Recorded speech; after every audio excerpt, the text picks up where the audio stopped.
The last time I saw my brother Mason, he was walking away with everything our parents had worked for their entire lives. I remember standing in our family home's driveway, watching his Mercedes disappear around the corner, taking with it not just my inheritance, but also my faith and family. My name is Celeste, and this is the story of how my brother's betrayal became the catalyst for my greatest triumph. Just 3 months earlier, we'd been sharing tearful hugs at our parents' funeral. Mom and Dad's private plane had gone down somewhere over the Rockies. Mason held me as I sobbed through the service, whispering that he'd always take care of his baby sister. I believed him. Why wouldn't I? He was my big brother, my protector since I was in pigtails. "We need to talk about the will," Mason said one evening, setting 2 glasses of wine on the kitchen counter. The same kitchen where Mom used to make us hot chocolate on cold winter mornings. "I've been speaking with the lawyers." I took a sip of wine. "What did they say?" "They're suggesting we liquidate everything. The house, Dad's business, their investments." He leaned forward, eyes intense. "I can handle all of it. You don't need to worry about a thing." "Shouldn't we discuss this together?" I asked. I have some ideas about Dad's company." Mason's laugh cut me off. "Come on, Cel. You've never run a business in your life. You majored in art history, for God's sake." "That doesn't mean I can't learn. Dad always said, Dad's gone." His voice turned sharp. "And someone needs to make practical decisions." I should have seen it coming. The late-night meetings with lawyers I wasn't invited to. The documents he needed me to sign right away because the deadline was approaching. The way he brushed off my questions about the estate's value. "Just trust me," he kept saying. "I'm handling everything." The truth came in the form of a letter from his lawyer. Mason had somehow managed to transfer everything into his name. The house, Dad's company, their savings, all of it.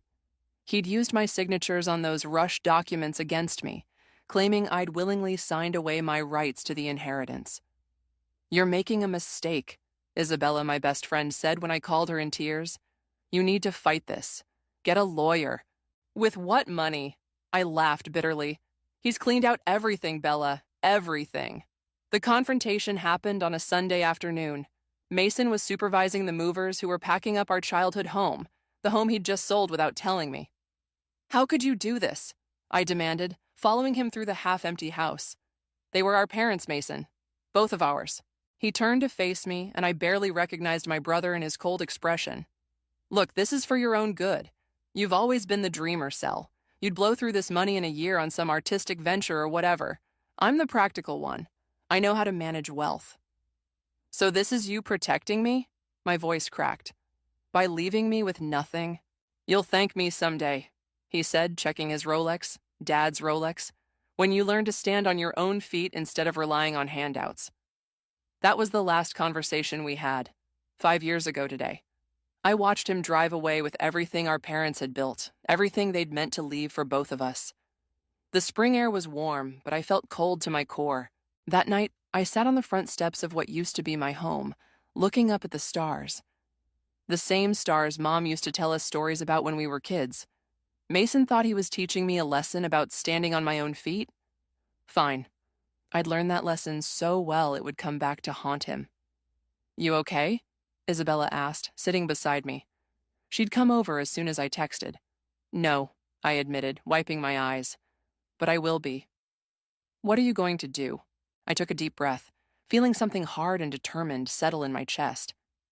"I'm going to prove him wrong. I'm going to build something bigger than anything he could steal." "From scratch?" Isabella raised an eyebrow. "That's going to be tough." "Good," I said, standing up, "because I want him to see exactly what his baby sister can do with nothing but determination and spite." The moving truck had left hours ago, taking with it the last pieces of my old life. But sitting there under the stars, I made myself a promise. This wasn't the end of my story. It was just the beginning. And somewhere out there, my brother had no idea what was coming. 5 years can change everything. I learned that while scrubbing toilets at a startup tech company, watching how the executives walked past me like I was invisible. Perfect. Being invisible meant I could listen, learn, and plan. "You missed a spot," my supervisor said one evening, pointing to a corner of the break room floor I was mopping. I nodded and adjusted my cleaning cart. As I worked, I could hear 2 executives discussing their latest project through the thin walls of the conference room. "The interface is all wrong," one said. Users want simplicity, not whatever this is. I smiled to myself. They were right. I'd seen their product demo on a computer screen someone had left open. Their approach was all wrong, and I knew exactly how to fix it. That night, I sketched out my ideas on the back of my cleaning schedule. 5 years of odd jobs had taught me more about business than any MBA program could. I'd worked as a barista, watching how successful coffee shops operated. I'd been a receptionist at a law firm, learning how contracts worked. And now, cleaning offices at a tech company, I was learning their secrets too. "You're still here?" A deep voice startled me. I looked up to see Christian, the company's CEO, standing in the doorway. I quickly tried to hide my sketches. "I was just finishing up, sir." He walked over, eyes catching the papers I was trying to tuck away. "What's that?" "Nothing, just, these are interface designs," he said, picking up one of my sketches.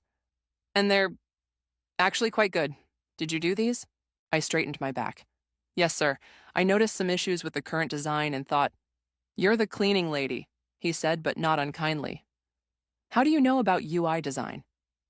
"I watch, I learn, and I have a lot of time to think while I'm cleaning." He studied me for a long moment.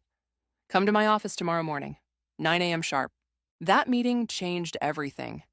Christian listened as I explained my ideas, not just for the interface, but for improving several aspects of their business I'd observed. By the end of the hour, I wasn't a janitor anymore. I was their new junior project manager. "You have raw talent," Christian told me, "but you need refinement. I'll mentor you if you're willing to work harder than you've ever worked before." I thought about Mason, probably sitting in our father's old office. I'm ready. The next 2 years were a blur of 18-hour days, learning everything Christian could teach me.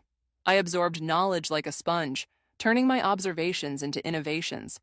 The company's products improved, and so did my position.